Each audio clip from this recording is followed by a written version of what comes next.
अस्सलाम वालेकुम, आदाब। मैं हूं खलील फरहाद। आज जुमा है, मार्च की 28 तारीख। उर्दू तारीख है 27 रमज़ान मुबारक। आइए देखते हैं स्पीड न्यूज़ में 25 अहम खबरें। शदीद तकालीफ से इसराइली जेलों में अपनी कैद की सज़ा मुकम्मल करने वाले 30 फ़लस्तीनी कैदियों को किया गया रिहा। रिहाई के बाद इंतहाई अबतर हालत में दिखाई दिए ये फ़लस्तीनी कैदी। क्या जल्द मर जाएंगे रूसी सदर व्लादिमीर पुतिन? यूक्रेन के सदर वोलोदिमीर ज़ेलेंस्की ने किया हैरानकुन दावा। कहा, दिन ब दिन खराब हो रही है पुतिन की सेहत, जल्द वफात पा जाएंगे। डोनाल्ड ट्रंप की जानिब से भेजे गए मुज़ाकराती ख़त पर ईरान ने दिया जवाब। कहा, माजी की तरह अब भी अमेरिका के साथ हो सकते हैं इनडायरेक्ट मुज़ाकरात। अमेरिकी सदारती महल व्हाइट हाउस में डोनाल्ड ट्रंप ने रखी दावत इफ्तार। सदारती इलेक्शन में उनकी हिमायत करने पर अमेरिकी मुसलमानों का अदा किया शुक्रिया। सदर ट्रंप के फरमान के बाद अमेरिकी यूनिवर्सिटियों में फ़लस्तीनी हामी गैर मुल्की स्टूडेंट्स के खिलाफ क्रैकडाउन हुआ तेज। कई तलबा के वीज़े कर दिए गए कैंसल। हिंदुस्तान को अंग्रेज़ों से आज़ादी दिलाने के लिए 1857 जंग आज़ादी के अलमबरदार आखिरी मुग़ल बादशाह बहादुर शाह जफ़र का छीना गया ताज लंदन के म्यूज़ियम में किया जा सकता है नीलाम। ईद के पहले पाकिस्तानी चोरों ने की अनोखी चोरी। कराची के इलाके कायदाबाद में हथियारों से लैस चोरों ने टेलर की दुकान से 80 सूट लेकर हो गए फरार। म्यांमार में 12 मिनट पर आए जलजले के 2 झटके, 6.4 और 7.7 शिद्दत के जलजले से बैंकॉक में भी मची तबाही। तिनकों की तरह ढह गई इमारतें, 1000 से ज्यादा अफराद के मरने का है अंदेशा। म्यांमार और बैंकॉक में आए तबाहकुन ज़लज़ले के बाद हालात खराब, मस्जिद मुनहदम, 20 की मौत, एयरपोर्ट बंद। हिंदुस्तान ने कहा, हम मदद के लिए हैं तैयार।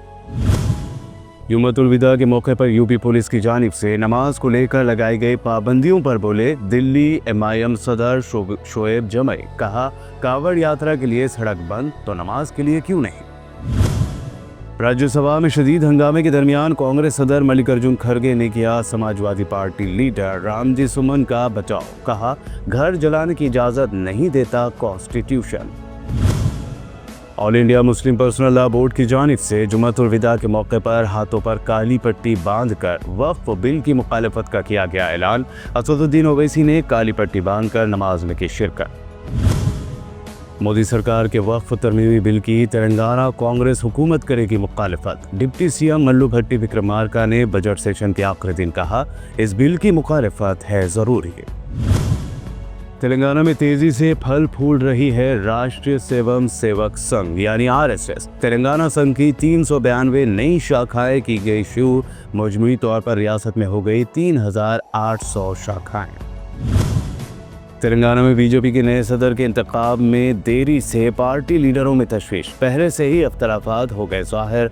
राजा सिंह समेत दिगर लीडर एक दूसरे पर कर रहे हैं इशारतन तनकीद। CM रेवंत रेड्डी ने असेंबली में हदबंदी के खिलाफ पेश की करारदाद। तमाम जमातों को सियासत से बालातर होकर तायद करने की अपील। असेंबली सीटों की तादाद 119 से 153 तक बढ़ाने का किया मुतालबा। कल असेंबली के आखिरी दिन CM रेवंत रेड्डी ने किया दावा। कहा, कांग्रेस पार्टी सबसे मिलकर काम करने में हुई कामयाब। PRS दौरे हुकूमत में भेजा गया जेल। बेटी की शादी से दूर रखने की गई कोशिश। KTR ने मरकज की मोदी और रियासत के रेवंत रेड्डी हुकूमत के बजट पर किया तर्ज। कहा, बड़े भाई माशाअल्लाह तो छोटे भाई सुभान अल्लाह। CM को बताया नातजुर्बेकार और मौका परस्त लीडर। काचा गच्चीबौली में 400 एकड़ लैंड बेचने के कांग्रेस हुकूमत के फैसले को KTR ने बताया बेवकूफ़ी भरा फैसला। कहा, शॉपिंग सेंटर्स की तामीर के कुदरती मस्कन बेच रही है कांग्रेस हुकूमत। BRS का दावा, इरिगेशन मिनिस्टर उत्तम कुमार रेड्डी बन गए हैं एविएशन मिनिस्टर। करीब के दौरे के लिए भी कर रहे हैं हेलीकॉप्टर का इस्तेमाल। पब्लिक का पैसा हेलीकॉप्टर के सफर में कर रहे हैं बर्बाद। पुराना शहर को भी तेलंगाना राइजिंग विजन का हिस्सा बनाया जाए। असेंबली में अकबरुद्दीन ओवैसी का पुरजोर मुतालबा। कहा, मुसलमानों के खिलाफ मुसलसल झूठा प्रोपेगेंडा कर रही है बीजेपी। तेलंगाना की तरक्की के लिए तमाम तबकात के लिए यकसा मौक़े ज़रूरी है। कल तेलंगाना असेंबली सेशन के आखिरी दिन रियासती वजीर सीता अक्का की मजलिसी कायदीन पर तनकीद। कहा, मजलिस 10 बरसों तक BRS के साथ रही, मसाइल याद नहीं आए। पुराना शहर में तरक्की का ना होना MIM लीडरों की है नाकामी। तेलंगाना हुकूमत ने कर दिया ऐलान, 31 मार्च और 1 अप्रैल को रहेगी ईद उल फित्र की 2 दिन की छुट्टी। सरकारी और प्राइवेट स्कूलों ने भी सरपरस्तों को दे दी इत्तला। हैदराबाद साइबर क्राइम पुलिस को मिली बड़ी कामयाबी। आंध्र प्रदेश के गुंटूर जिले से 3 अफराद को डिजिटल अरेस्ट धोखाधड़ी मामले में किया गया गिरफ्तार। और सोने चांदी की कीमतों में आया बड़ा उछाल। 22 कैरेट 10 ग्राम सोने की आज कीमत है 83,400, तो वही 24 कैरेट 10 ग्राम सोने की कीमत हुई 90,980 रुपीज। 3,000 रुपए इजाफे के साथ चांदी हुई 1,14,000 रुपए फी किलो। स्पीड न्यूज़ की इस वीडियो को अपने दोस्तों के साथ शेयर ज़रूर करें और हमारे इस चैनल FP यानी फरहाद प्रोडक्शन को सब्सक्राइब करके हमारी हौसला अफजाई भी ज़रूर करें। शुक्रिया।